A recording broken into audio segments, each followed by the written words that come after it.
Hola, ¿qué tal? Hago este video con fines educativos para mis estudiantes, para una materia en la que vemos problemas éticos, sociales y filosóficos en general de la informática, pero lo subo públicamente por si le puede servir a alguien. Lo que ahora vamos a ver un poquito es lo que se suele llamar las 4 revoluciones industriales, pero también una serie de apuntes a por qué se habla de 4 revoluciones industriales, por qué en cierto punto no debería hablarse de 4 revoluciones industriales, porque sí, desde qué punto de vista, criticar un poco eso, porque saben que siempre que a mí me gusta dar una teoría, pero al mismo tiempo criticarla un poquito, pero no se puede hacer la crítica sin presentar primero la teoría, así que vamos a plantear más o menos de qué va esto de las 4 revoluciones industriales, para ver cuáles son más o menos los que se consideran los grandes cambios tecnológicos en la sociedad de los últimos siglos. Si ustedes investigan un poquitito en internet y buscan en alguna parte las 4 revoluciones industriales, no sé dónde ponerme, me pongo acá un costadito más pequeño, posiblemente encuentren esta imagen. Esta imagen es una de las primeras que le puede salir, en la que muestra más o menos lo que se consideran las 4 revoluciones industriales y lo ordena así. En la primera, que es esta que vemos acá, tendríamos la mecanización, la energía en base a vapor. Es recién cuando se está entrando en una nueva era industrial, recién se está saliendo de todo un paradigma más agrícola y campestre y se está empezando a fabricar máquinas y está empezando a nacer lo que es una industria propiamente dicho. Después, aquí cito, en lo que se considera la segunda revolución industrial, ya aparecen los dibujitos de unos autitos, porque acá ya es cuando empieza propiamente dicha la producción en masa, como dice ahí. Aparece la electricidad, que es la energía que lo va a cambiar todo de ahí para adelante, si bien hay otras energías importantísimas obviamente, pero la electricidad, como señalaría McLuhan, va a ser fundamental para el nuevo devenir de la sociedad. Y la línea de ensamblaje, que es todo lo que dice ahí abajito. La línea de ensamblaje, que es básicamente un sistema de manufactura, es decir, de fabricación de objetos, en el cual se va pasando de una estación a la otra. Lo habrán visto posiblemente a lo largo de una cinta, en lo que cada obrero va haciendo una parte de cada objeto y pasa a la siguiente. Esto se da dentro del modelo que se suele llamar taylorista, que es justamente el de subdividir al máximo la fabricación de los objetos para así tener más productividad. Pero nada se entiende mejor que con un video, así que si no entienden muy bien qué es la línea de ensamblaje, nada mejor que recordar una película de Charles Chaplin, que es esta. Este es un fragmento de Tiempos Modernos, una de quizás las mejores películas de la historia, y es una peli de Charles Chaplin, en la cual muestra cómo era el trabajo industrial de la época. Miren al señor Chaplin ahí cómo va cada uno, y se retrasa obviamente. Cada obrero va haciendo una parte a lo largo de toda una cinta. En esa cinta cada obrero tiene una tarea específica a la que se tiene que limitar, y a esa tarea específica a la que tiene que hacer, y el que le sigue tiene otra tarea. Eso es la cinta de ensamblaje. Ese es el modelo taylorista de subdividir al máximo la fabricación de los objetos y de darle a cada uno una tarea específica en esta gran cinta. Este es el paradigma de fabricación que se da en esta segunda revolución industrial. Pero volviendo a las imágenes que estábamos viendo, se considera que después va a haber una tercera revolución industrial, que es donde ya entra lo digital, que se identifica con lo que también se llama la revolución digital. Solo que desde este punto de vista, en esto voy a profundizar un poquito más adelante, está visto todo desde el punto de vista del empresario, del fabricante, del hombre o del sujeto industrial, por así decirlo. Está visto desde el punto de vista de la fábrica, digamos, ¿no? Entonces, desde el punto de vista de la fábrica, lo que cambia en esta línea de tiempo, vamos a hacer un par de menciones al respecto, de distinciones. Pero en esta línea de tiempo lo que cambia es que ya acá empieza a entrar la automatización computarizada. Es decir, Vemos acá una especie de brazo mecánico, ¿no? Que obviamente funciona de manera computarizada, necesita de un software para funcionar. Entonces acá las fábricas ya empiezan a utilizar robots, automatización, esto es un brazo robots, y obviamente necesita de la computación para funcionar esto. Obviamente, si ustedes han visto imágenes de cómo se fabrica un auto, no se fabrica un auto de la misma manera en la que acabamos de ver en Charlie Chaplin, que cada persona, cada obrero manualmente tiene que hacer un trabajo.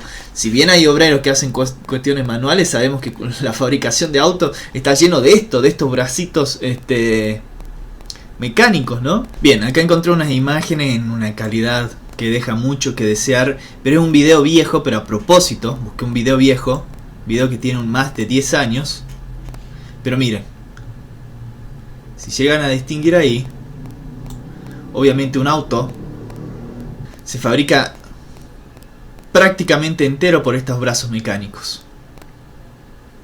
Después tenemos otro momento en el que se los pasa por la pintura, una especie de piletas enormes, otro brazo mecánico que lo va pintando, y obviamente que tenemos un momento de testeo en el que ya es humano, ¿no? Hacen ciertas partes del auto, ¿no? Tenemos cierto ensamblaje que le corresponde estrictamente a los humanos, porque eso ya no lo hacen las máquinas, ¿no? Ahora bien, elegí este video que ya tiene más de unos 10 años, y eso explica su calidad muy deplorable, porque se entiende que ahora ya estamos en un paradigma que es parecido, pero que ya está dando un paso más allá todavía.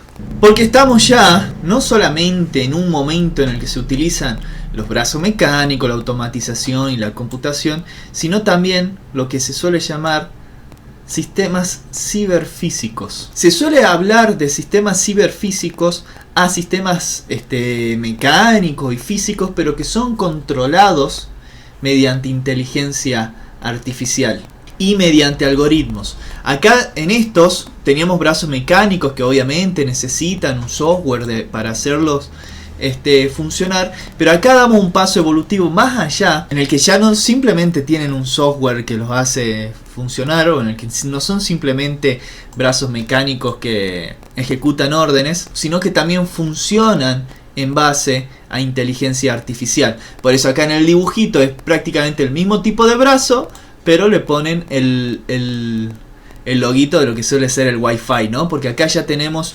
una fusión entre inteligencia artificial, que es el paradigma más o menos en el que nos estamos encontrando ahora. Hay una fusión ya entre inteligencia artificial y lo mecánico, que lo cual es el adelanto máximo de la robótica, ¿no? Brazos mecánicos que no solamente ensamblan, sino que ya también aprenden por sí mismos, porque están justamente controlados por inteligencia artificial. Ya estamos dando un salto cuántico, ¿no? Ahora bien, ¿por qué se habla de que se pasa de una revolución a la otra? ¿Por qué se pasa de una primera a una segunda revolución, a una tercera, a una cuarta? ¿Qué es lo que determina ese corte, ese paso de una segunda a una tercera, a una cuarta? Bueno, yo mientras hablaba se me escapó un montón de veces decir la palabrita paradigma. Es eso lo que cambia, y es eso lo que nos hace pasar de un momento al otro. El cambio de paradigmas, que es lo que vamos a hablar ahora. Pero muy básicamente, posiblemente es una palabra que escucharon. Paradigma es cuando se cambia de modelo de hacer las cosas. Un paradigma es un modelo establecido de cómo se hacen ciertas cosas. Ya profundizo un poquito más, ¿no? Pero por ejemplo, demos un ejemplo de algo que todos conocemos, de un paradigma tecnológico. Me voy a poner un poquito más al centro, que es el de los celulares. Ni bien se inventaron los celulares, que posiblemente muchos de los que están viendo esto no llegaron a conocer este momento, yo sí lo llegué a conocer obviamente, en el cual eran unos ladrillos importantes con teclas. Y sí, se fueron mejorando, se le sumó una tapita, se hicieron más chicos, se le agregó color, pero dentro de todo estábamos dentro del mismo paradigma, porque se mejoraba, pero no había un salto completo de modelo de cómo hacer las cosas. El salto en los celulares, que es el que cambió por completo la forma de hacer las cosas, fue cuando apareció el iPhone con la pantalla táctil. A partir de ese momento los celulares cambiaron por completo, porque con la pantalla táctil no es que el celular era una mejora de los celulares anteriores con teclita, no, sino que es directamente el cambio por completo de la forma de hacer celulares. Entonces ahí ya tenemos un cambio de paradigma. Empezamos con un paradigma de celulares con teclitas, que muchos de ustedes no han conocido, para pasar a celulares por completo diferentes, con pantalla táctil, al punto tal que si bien lo inventó iPhone, o sea Apple, después terminó siendo adoptado por todos los fabricantes de celulares. Y si bien desde el momento en el que se inventó iPhone, que fue hace un montón de años ya, hasta hoy, se han mejorado muchísimo los celulares, muchísimo. Se hicieron cada vez más rápidos, cada vez más grandes, con cámaras cada vez mejores. Todavía no hemos cambiado el paradigma, porque nos encontramos dentro de un mismo modelo de cómo hacer celulares. Lo hemos mejorado muchísimo, pero muchísimo, obviamente. La conexión a internet del primer iPhone no llegaba al mega por segundo, si no me acuerdo mal. Y ahora con el 5G, que es la gran discusión del 5G ahora, se considera que se puede hacer posible tener 1 giga por segundo en el celular, obviamente. Y las pantallas eran una cosita así chiquitita, y ahora tenemos tremendos celulares cada vez más amplios, con pantallas cada vez mejores. Pero seguimos dentro del mismo paradigma. Seguimos dentro del paradigma de la pantalla táctil, de esa tabletita que le damos el nombre de celular, por más que lo hayamos mejorado. Todavía no hemos cambiado el paradigma. Lo que se está viendo ahora en el mundo de los celulares que puede hacer cambiar el paradigma es lo de las pantallas flexibles, que es lo que se está experimentando ahora. Que Samsung ya sacó el Galaxy Fold, que Motorola sacó el Motorola Razr, el Moto Razr. Motorola Razr o Moto Razr se decía, bueno, ya no me acuerdo, pero que es básicamente... Hicieron un remake de un celular viejo que posiblemente no conozcan, pero lo hicieron de manera táctil pero flexible.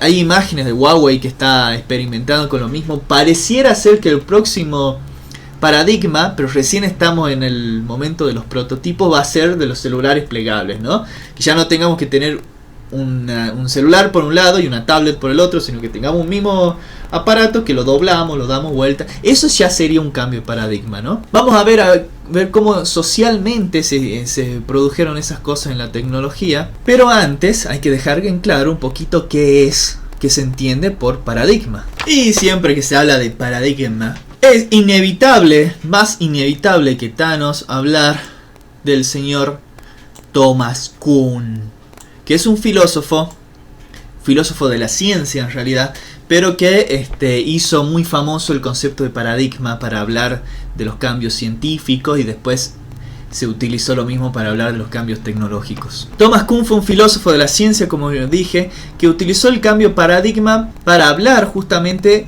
de las revoluciones científicas, cómo se dan las revoluciones científicas. Y justamente él se concentró exclusivamente en las teorías científicas, y en el conocimiento científico. De hecho, dentro de este marco se entiende por paradigma, digamos, todo modelo de conocimiento científico, ¿no? Bueno, en realidad la palabra filosófica es modelo epistemológico, pero no se asusten con la palabrita, ¿no? Es simplemente todo modelo de conocimiento utilizado en la ciencia por los científicos, ¿no? Y Thomas Kuhn va a plantear que ese paradigma o ese modelo de conocimiento científico es lo que juega un papel fundamental a la hora de las revoluciones científicas. Y él establece muy sintéticamente, lo digo, cómo se dan estos procesos, estos cambios en las teorías científicas. Él plantea que en un primer momento se suele estar en un momento de ciencia normal, como dice ahí. En la ciencia normal justamente tenemos un paradigma que funciona, o sea, un modelo de conocimiento científico que funciona para explicar el mundo, ¿no? ¿Y qué sirve? Que tiene coherencia, que es socialmente aceptado también por los científicos, ¿no? Ahora, a veces ese paradigma, ese modelo epistemológico, modelo simplemente de conocimiento, empieza a tener anomalías, ¿no? No sé si ubican la palabra anomalía, pero una anomalía es cuando algo es raro, cuando algo ya no está funcionando bien, cuando hay algo medio extraño. Eso es una anomalía, cuando hay algo raro, ¿no? En este sentido sería cuando hay cosas que pasan que el paradigma en cuestión, que el paradigma socialmente aceptado no puede explicar. Hay cosas que van en contra de nuestro modelo de conocimiento científico. Entonces, cuando ya hay mucha anomalía, hay una revolución. Y en esa revolución, muchas veces se da que el paradigma que se venía utilizando, que estaba establecido, no funciona, no explica las cosas y debe ser abandonado, y se establece un nuevo paradigma en esa revolución. Y cuando se establece un nuevo paradigma, estamos de nuevo ante una nueva ciencia normal, hasta que vuelvan a venir anomalías y así. Lo expliqué de manera muy abstracta, lo mejor es explicarlo con un ejemplo. El ejemplo por excelencia que se da para explicar este proceso es el de la cuestión de dónde rayos se encuentra la Tierra, si está en el medio, en el centro del universo, o es el Sol el que se encuentra en el centro del universo.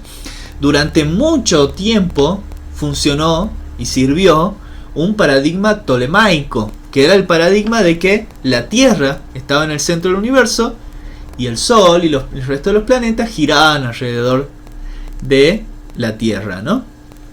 Ahora bien, con el tiempo, los astrónomos empezaron a ver cosas que no cuajaban, digamos, no entraban, no podía explicarse. Empezaron a ver cosas que, si realmente la Tierra estuviera en el centro del universo, no se podían explicar. Empezaron justamente a ver anomalías que demostraban que el paradigma de tolemaico de que la Tierra estaba en el centro del universo pareciera no funcionar. Entonces ahí vino una revolución que sabemos que vino con Copérnico, en el que se estableció que el Sol estaba en el centro de nuestro sistema solar, justamente, y que es la Tierra la que giraba alrededor del Sol. Y ahí se estableció un nuevo paradigma. Entonces así es como se dan cambios en las teorías científicas. Cuando un paradigma deja de funcionar, presenta anomalías y se tiene que adoptar otro. Ahora bien, lo mencioné porque bueno, es prácticamente obligatorio mencionarlo. Lo que nos interesa acá en este espacio específico, nosotros no es la filosofía de la ciencia. A nosotros lo que nos interesan son los paradigmas tecnológicos. ¿Cuál sería la diferencia entre un paradigma científico y un paradigma tecnológico? Esto a mí me gusta explicarlo así, no es que necesariamente lo van a encontrar así siempre, pero bueno, a mí me gusta explicarlo así. Mientras que un paradigma científico tiene que ver con una forma de entender el mundo o incluso de explicar el mundo. Por ejemplo, la Tierra se encuentra en el centro o el Sol se encuentra en el centro.